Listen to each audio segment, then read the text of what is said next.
right. Thank you for the Boogie Shoes song. All right. Hey, guys doing? You doing okay still? Yeah? Warming up, waking up? I'm doing all right, but I don't know. Does this ever happen to you? Have you ever been like, am I depressed? Or did I just talk to my family recently?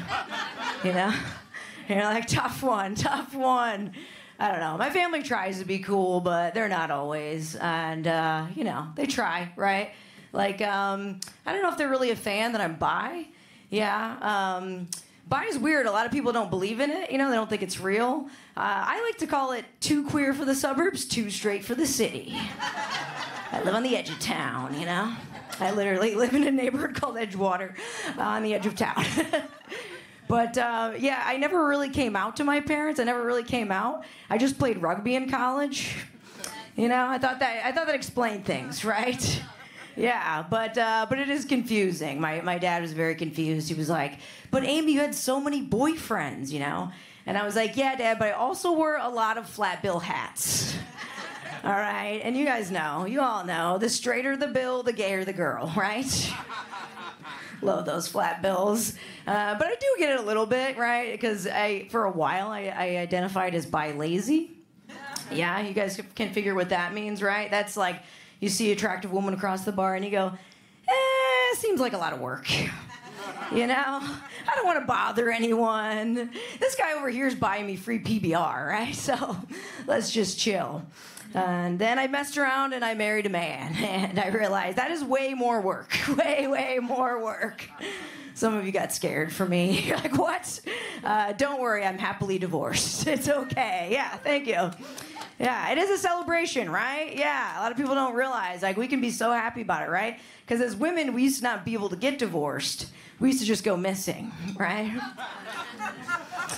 Yeah, I mean, you could have snuck away in the night or whatever, but now we can actually get a divorce, right? Knock on wood. What will that wacky Supreme Court do next? All right.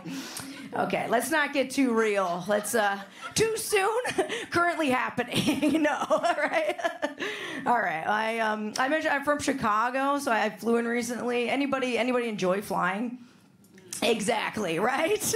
It's become a nightmare. I don't like flying. I also don't like first class, right? Not because I can't afford it, but, I can't afford it. But I don't like the curtain, that red curtain. I think it's rude. I think it's real rude. I can still peek behind that curtain, I can still sneeze through that curtain. It's not air sealed, right? But I flew on a plane recently where, there was no first class. So I was super excited. I was like, we're all equal. It's the future, right? And it was actually, no, you weren't allowed to walk through first class if you weren't in it. You entered at the center of the plane. But I was in denial, so I had to confirm, right? So I looked to my left, and there was this lady, and she, looked back at me, and she gave me this look like, how dare you glance into first class? So I gave her a look back, and I said, I'll see you in baggage claim, right? Because I knew she had literal baggage. I knew she had metaphorical baggage. Yeah, and it was true. When the plane landed, she had 8 bags right there. So I did the respectable thing. I did what anybody would do. I just, I went behind her and I gently whispered in her ear, there's no first class in baggage claim, bitch. And I wafted my peasant air onto her, Took the high road, right? I don't know. I get into trouble for what I say sometimes and what I do. Like, I got uninvited from a party for saying gender's a construct. Yeah. But to be fair, it was a gender reveal party, And they were like, you can come. And I said, I will be there, and I'm going to say some shit. And they said, you don't have to come. And I said, I'll be there.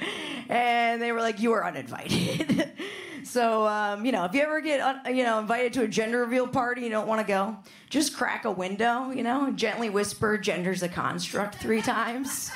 Like some grumpy old boomer guy will just pop out of the shadows and be like, yeah, uninvited, You don't have to start a forest fire or anything like that, I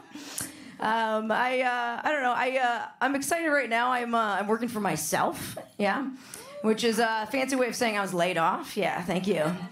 Laid off sounds fun, right? Laid off sounds like you came twice, Sounds great. But I'm actually working for myself. I'm living the dream. I'm living as a full-time stand-up comic and professional sports mascot. Yeah. Living the fever dream. Thank you. It's weird, right? But it's a good time. But I'm dealing with a new HR, and that's myself, right?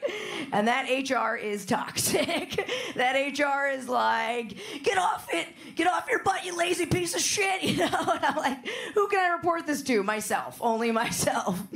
All right. I got too real at the end for you. I had a little extra time, but I appreciate y'all. Give it up for your hosts. Give it for yourselves. You're coming out at 5 p.m. Yes. You all are killers. Thank you. Appreciate y'all.